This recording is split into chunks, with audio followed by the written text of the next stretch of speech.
he acts like it pretends that it's complicated, but it's simple. They set up the inquiry to get to the truth, then blocked that inquiry from getting the information that it asked for, and now they're taking it to court.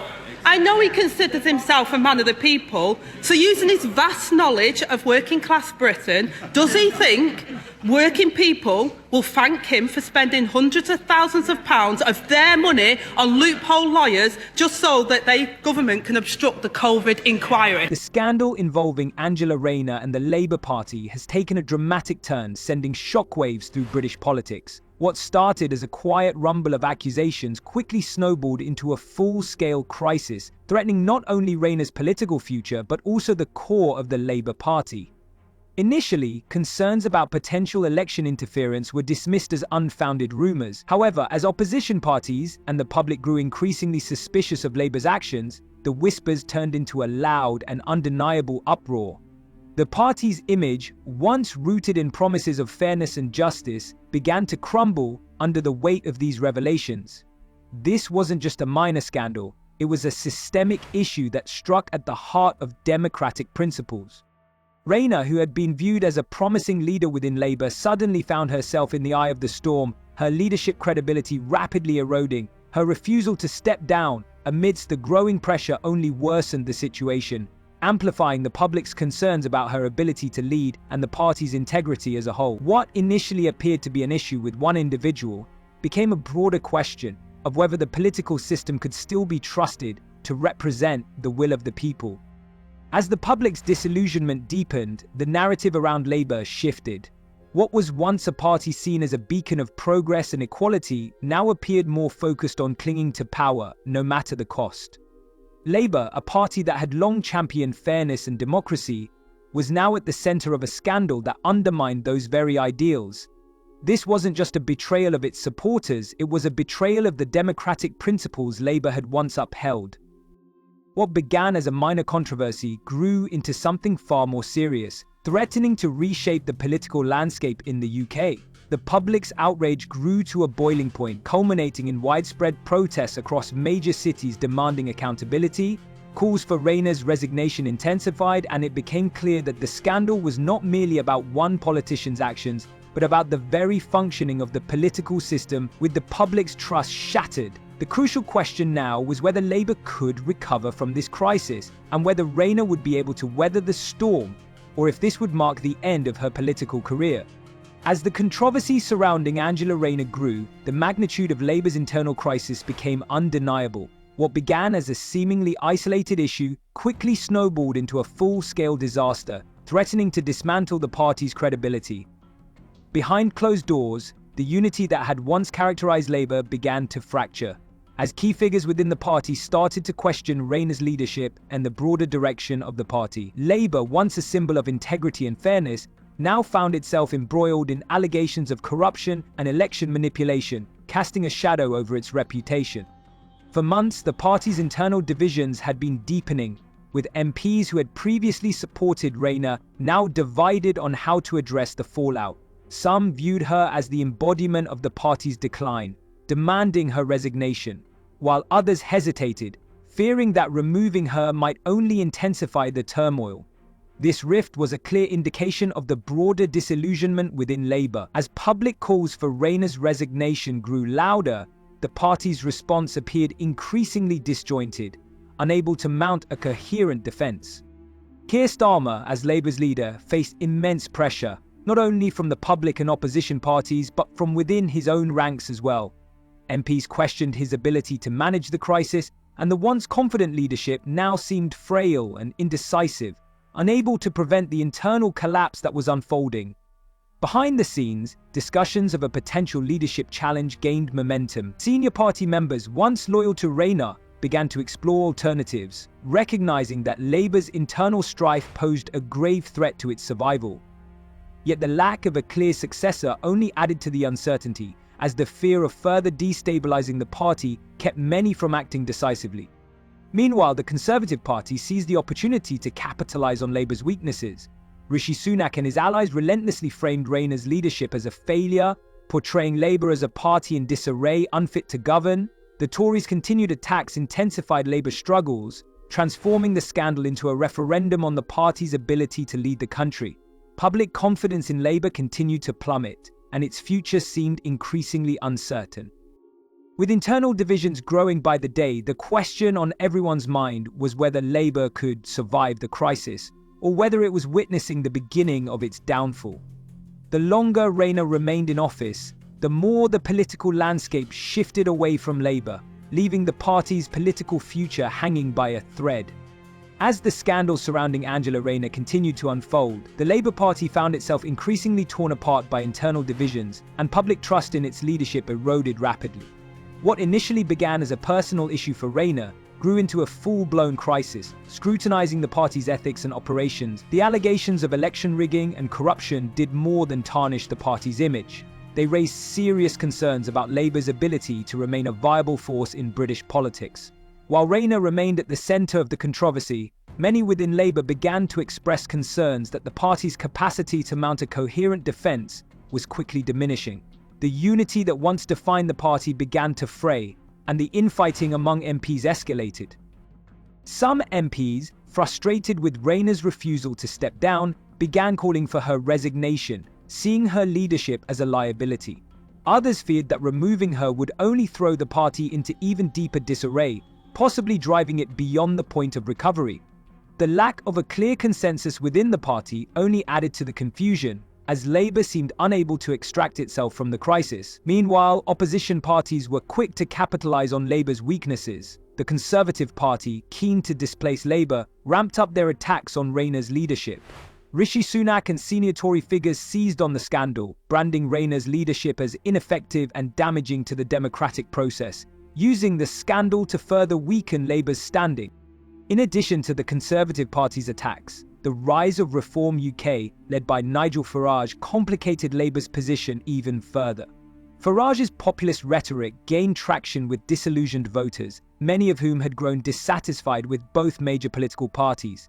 His criticisms of Labour, coupled with the party's internal struggles, only deepened the sense of betrayal among former supporters. With Labour struggling to address the crisis, Reform UK presented itself as a viable alternative for those who had lost faith in the traditional political establishment. As internal divisions deepened and public confidence continued to plummet, it became clear that Labour was losing ground, not only to the Conservatives, but also to Reform UK. The widening gap between Labour and the electorate painted a grim picture for the party's future. With leadership in disarray and policies losing support, Labour appeared to be on the brink of irrelevance. The inability of Rayner and Keir Starmer to offer a strong, unified response to the crisis threatened the very survival of the party in the upcoming elections. As each day passed, it became increasingly difficult to repair the damage, leaving Labour's future hanging in the balance, its internal conflict and external pressures threatening to tear it apart. As the scandal surrounding Angela Rayner and the Labour Party unfolded, the damage to the party's image reached alarming proportions, threatening to tear it apart irreparably. The legal ruling against Rayner exposed the depth of Labour's manipulative tactics, showing that the party had orchestrated a deliberate effort to skew the election process and suppress opposition. This bombshell was not only a severe blow to Rayner's personal reputation, but also a damning indictment of the broader dysfunction within Labour's leadership. Once regarded as a champion of justice and fairness, Labour had now been tarnished as a party willing to undermine democratic principles to retain power. In the wake of the ruling, the party descended into chaos. MPs who had previously supported Rayner now openly questioned her leadership abilities and demanded her resignation. Some feared that continuing to back her would spell political ruin for the party. Behind closed doors, Labour officials engaged in intense discussions, with some advocating for a leadership change, while others feared that removing Rayner could plunge the party deeper into disarray. The lack of consensus over how to move forward only intensified the crisis, revealing the deep fractures in Labour's leadership. Adding fuel to the fire, the Conservative Party, led by Rishi Sunak, seized the opportunity to capitalise on Labour's vulnerability. Sunak and his colleagues positioned themselves as the party that could offer stability and restore trust, painting the Labour scandal as the epitome of failure. The Tories skillfully framed Rayner as the embodiment of Labour's dysfunction, questioning her ability to lead and further undermining the party's credibility. Meanwhile, the rise of Reform UK, led by Nigel Farage, added another layer of pressure to Labour's already precarious position. Farage's populist rhetoric resonated with voters, disillusioned by the establishment, positioning his party as the alternative for those seeking change. Reform UK's surge highlighted the growing divide within the electorate, with many feeling abandoned by both traditional political parties. The party capitalised on Labour's scandal, presenting itself as the voice of the people, further weakening Labour's support base. Labour was no longer simply grappling with a scandal, it was fighting for its very survival. The more Rayner and the party attempted to recover, the more the damage seemed beyond repair. Their failure to address the scandal with transparency and accountability left the public disillusioned, and the trust Labour had once enjoyed continued to slip away. With each new revelation, the internal divisions within the party deepened, and the possibility of Labour rebuilding before the upcoming general election seemed increasingly unlikely. As the political landscape shifted, it became clear that Labour was being left behind, its future uncertain and its ability to recover in question. As Angela Rayner's scandal continued to unfold, the consequences for the Labour Party became impossible to ignore. Once a beacon of fairness and equality, the party now found itself in turmoil, struggling to maintain its relevance and cohesion. The public's trust, which had been the bedrock of Labour's support, was shattered, and the leadership was deeply divided. MPs who had once been strong advocates for Rayner began questioning her integrity, and some even called for her immediate resignation. The unity that had defined the Labour Party for so long began to crumble, and the political foundation seemed to be eroding rapidly. Rayner's attempts to regain control only seemed to exacerbate the situation. Each time she tried to downplay the scandal or defend her actions, the backlash from both the media and the public grew more intense. Allegations of election manipulation, voter suppression, and systemic corruption stripped her leadership of any remaining legitimacy. What initially appeared to be a minor issue had now escalated into a full-blown crisis, one that seemed to threaten the very existence of Labour's political identity. The internal divide within the party deepened as the calls for Rayner's resignation grew louder. Some MPs saw her departure as the only way to restore Labour's credibility, while others feared that removing her would only create further chaos.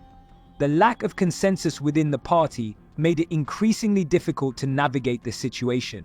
Behind closed doors, discussions of a potential leadership challenge became more frequent, but the absence of a clear successor left Labour in a state of paralysis. The party seemed unable to take decisive action, leaving it vulnerable to further internal and external attacks. In the midst of Labour's struggles, the Conservative Party, led by Rishi Sunak, wasted no time in exploiting Labour's vulnerability. Sunak and his colleagues relentlessly attacked Rayner's leadership, positioning the Tories as the party of stability and integrity.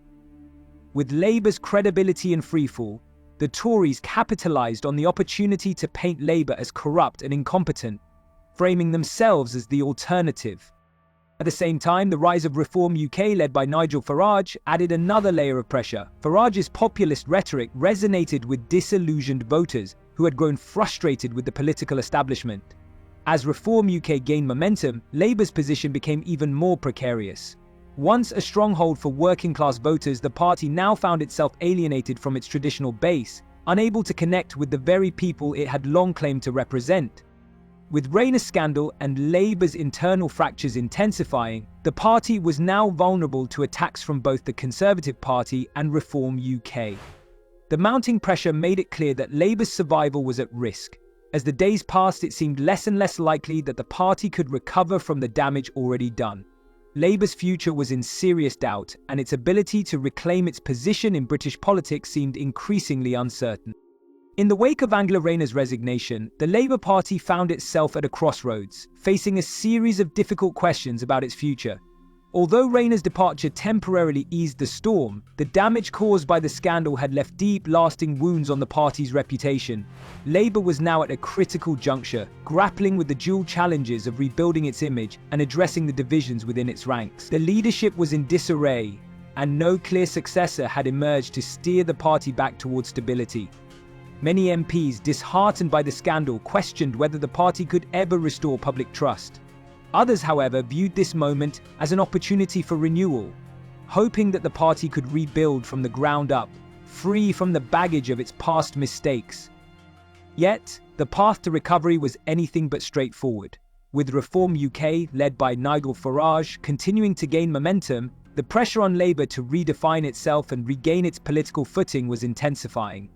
Farage's populist rhetoric resonated strongly with voters who had become disillusioned with the traditional political elites, and Labour's internal struggles only further fueled the rise of his movement. Meanwhile, the Conservative Party was quick to capitalise on Labour's disarray, presenting itself as the stable, reliable alternative to a divided opposition.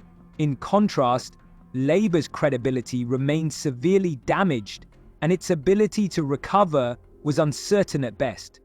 The coming months would prove to be decisive for Labour, as it needed to find not only a new leader but also a way to heal from the damage done by the scandal. The party's future was now inextricably linked to its ability to address the public's concerns, rebuild trust, and forge a new direction that could resonate with voters. With the political landscape shifting dramatically, Labour's ability to navigate these turbulent times would determine whether it could remain relevant or if it would continue to lose ground to both the Conservatives and Reform UK. See you later.